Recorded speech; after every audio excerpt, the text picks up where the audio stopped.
first morning of the week, as soft rays of sunlight gently streamed through the window, the manager arrived at Akari's house to discuss work. Akari opened the door with a friendly smile and invited him in, the quiet atmosphere of the morning surrounding them. She offered him a seat and poured him a drink, her movements gentle but filled with care. Meanwhile, he took out a thick folder and placed it on the table, beginning to talk about the upcoming project in a professional tone, yet one that also carried a sense of attention. During their conversation, the manager couldn't help but express his feelings for Akari. He looked at her and spoke softly. "I've always been waiting for you, and if you need me, I'll always be here with open arms." His words made Akari's heart flutter, stirring something deep within her. Akari sat in silence for a moment, her eyes looking down. She could feel the sincerity in his words, but she also knew there were boundaries that couldn't be crossed. Her heart was conflicted, torn between gratitude and emotions she couldn't quite define. Akari sat quietly by the dinner table, her gaze absent as she stared at the vase of flowers on the table.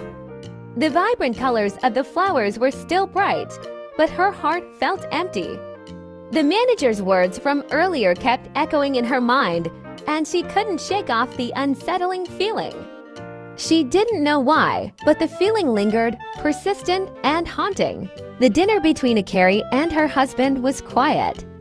They ate their meal, exchanged a few words about work, but there was an emptiness between them. As usual, her husband mentioned work. "I have to stay at the office tonight. I won't be coming home." His words were soft, but they tightened her chest.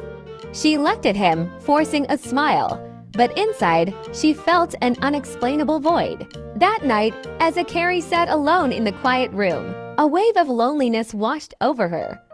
Then the doorbell rang. The manager stood at the door, his gaze filled with urgency.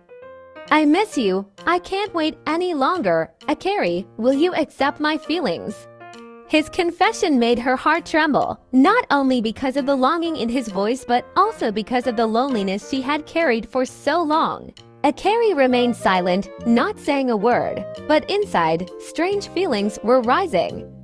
She felt as though she was standing at a crossroads in her life. The manager looked at her, his eyes full of hope. And before she knew it, Akari found herself in his embrace.